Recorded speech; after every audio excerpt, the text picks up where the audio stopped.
उनकी मेहनतें ज़ाय भी हो जाएं। इसकी कितनी ही मिसालें आपके सामने मैं पेश कर चुका हूँ। मसलन शेख अब्बास क़ुम्मी का वो जुमला जब मैंने दोहराया, और रमज़ान में तो बार बार इसे दोहराना, तो साथ साथ उसकी वजाहत भी की कि शेख अब्बास क़ुम्मी शब क़द्र के अमाल की सारी तफसील बयान कर देते हैं। वो शब आए क़द्र करीब आ रही, जब आपको रातों को जाग के इबादत करना, सारी तफसील नकल कर देते हैं कि क्या नमाजें पढ़ना, क्या ज़ियारतें पढ़ना, कौन सा अमल कुरान करना, किस अंदाज से रात गुजारना। मगर आखिर में यही जुमला तो लिखते हैं कि इन सारी इबादतों के बाद आज की अफजल तरीन इबादत यही कि इंसान बैठ के हलाल और हराम के मसाइल को याद करे, इंसान बैठ के हलाल और हराम के मसाइल को सीखे। और इसकी एक मुख्तसर सी मिसाल मैंने आपके सामने इन्हीं चंद महीनों में जो इससे पहले गुजरे कई तकारीर की सूरत में पेश की कि मसलन सजदगाह पे अगर खुम्स वाजिब और खुम्स निकाले बगैर उस पर नमाज पढ़ ली जाए,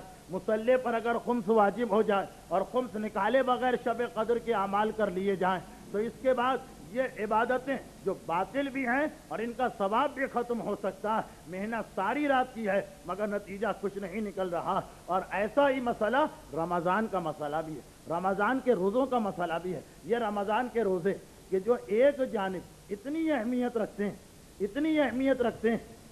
कि उन ज़रूरियात दीन में से एक है कि अगर कोई इनका इनकार करे और कहे कि मैं नहीं मानता रोज़े वोज़े,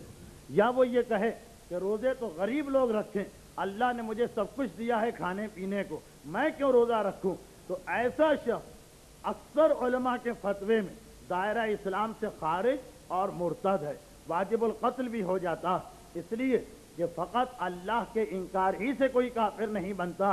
फ़कत रसूल के इनकार ही से काफिर नहीं बना जाता। दीन के कुछ ऐसे मसले भी हैं जिन्हें ज़रूरियात दीन कहा जाता, और अल्लाह और रसूल को मानने के बाद भी अगर इन ज़रूरियात दीन का इनकार कर दिया जाए तो इंसान काफिर है। उनमें से एक रोज़ा भी कि बाज़ औक़ात रोज़े का इनकार इंसान को काफिर बना देता। और फिर इतना अहम ये फरीज़ा कि इसी से आप अंदाज़ा कर लें कि अगर कोई रोज़े का इनकार ना करे मगर रोज़ा रखे भी नहीं और इस्लामी हुकूमत और ऐसा रोज़ा खोर नज़र आए, तो हुक्म यह है कि इसे गिरफ्तार करके कोड़ों की सज़ा दी जाएगी, जो ताज़ीर की हद तक न पहुँचे, जो हद की हद तक न पहुँचे, इसे ताज़ीर दी जाएगी, इसे कोड़ों की सज़ा दी जाएगी। और अगर कोड़ों की सज़ा बर्दाश्त करने के बाद जिनकी तादाद मुज्तहिद की मर्जी पर है हालात और मौक़े को देख कर, फिर भी अगर ये न माने और फिर एक रोज़ा क़ज़ा कर ले या तोड़ दे या बग़ैर रोज़े के रहे, तो दोबारा इसे गिरफ्तार करके फिर इसे कोड़ों की सज़ा दी जाएगी।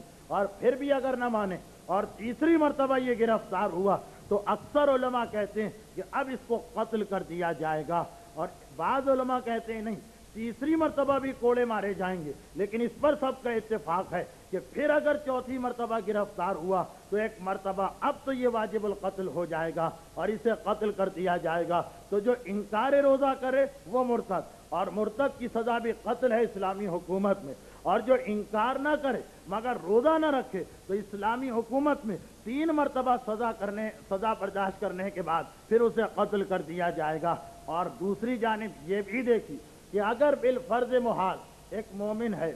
और उसने इनकार तो नहीं किया मगर रोज़ा रखा भी नहीं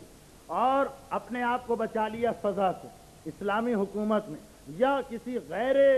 इस्लामी हुकूमत में था और उसे सज़ा न मिल सकी, मगर तब भी ये हुक्म तो उसके लिए है कि बाद में जब कभी इसे अपने गुनाह का एहसास हो और ये सच्चे दिल से तौबा करे, तो रोज़ा एक ऐसी इबादत तो नहीं कि तौबा करने से माफ़ हो जाए, नहीं, जितने रोज़े छोड़े हैं उनकी क़ज़ा करना पड़ेगी। बल्कि रोज़े में तो एक ऐसी खुसूसियत है जो नमाज के अंदर भी नहीं, नमाज के अंदर भी नहीं। नमाज में तो ये मसला कि एक आदमी अगर कई साल नमाज क़ज़ा करे और फिर सच्चे दिल से तौबा कर ले तो इसका गुनाह माफ़ हो जाएगा। बस जितनी नमाजें इसने छोड़ी उन सारी नमाजों को पढ़ना पड़ेगा। मगर रोज़ा तो वही इबादत कि अगर कोई तौबा करे और रोज़ों की क़ज़ा भी रख ले तब भी उसका गुनाह माफ़ नहीं है, क्योंकि रोज़े में कफ़ारा भी वाजिब हो जाता कि हर वो आदमी जो बग़ैर किसी उज़्र के, बग़ैर किसी मजबूरी के वक्त पे रोज़ा नहीं रखता, अब गुनाहगार है। और ऐसा गुनाहगार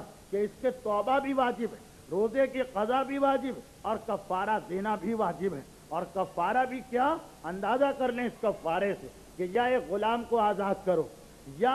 60 روزے متواتر رکھو، یا 60 غریبوں کو کھانا کھلاؤ، تو سوچنے کی بات ہے کہ جو عبادت پروردگار عالم کے نزدیک اتنی اہم ہے کہ دنیاوی سزا اس کی یہ کہ انکار کرنے والا مرتد، اقرار کر کے نہ رکھنے والا اسلامی حکومت میں 3 مرتبہ کوڑوں کی سزا اور 4تھی مرتبہ قتل کی سزا پائے گا، اور توبہ کرنے والا مومن بھی توبہ سے گناہ معاف نہیں، قضا سے گناہ معاف نہیں، جب تک کہ وہ کفارہ نہ ادا کرے، کفارہ نہ رکھے۔ حیثیت نہ ہو کفارہ دینے کی، طاقت نہ ہو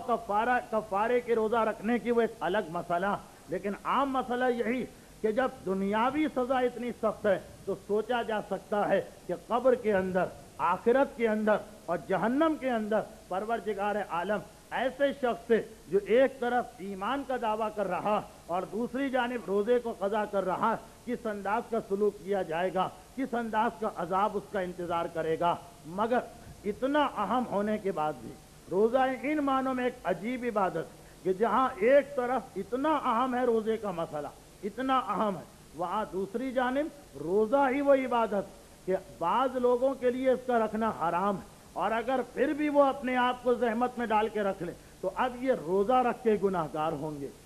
ایک طرف روزہ نہ رکھنے والا گناہ گار، دوسری جانب روزہ رکھنے والا بھی گناہ گار۔ مثلا کوئی انسان بیمار ہے اور ایسی بیماری کہ روزہ رکھنے سے اسے ضرر پہنچ سکتا، نقصان پہنچ سکتا، پھر بھی ایک مرتبہ بہادری کا مظاہرہ کرے، ایک مرتبہ جوش ایمانی دکھائے کہ نہیں میں تو روزہ رکھوں گا، بھوک اور پیاس اللہ کی خاطر اگر مجھے نقصان پہنچے سب مجھے برداشت ہے، مگر میں تو روزہ رکھوں گا، اور یہ روزہ اس کے لیے باعث نقصان ہو، تو اب یہ نہیں کہ اسے ثواب مل رہا ہے، یہ نہیں کہ پروردگار اس سے راضی اور خوش، بلکہ اس کا روزہ اس کے لیے فعل حرام بنے گا، اس کے لیے گناہ کا سبب بنے گا۔ ہاں وہ ایک دوسری بات ہے کہ آدمی کے ذہن میں شک تھا کہ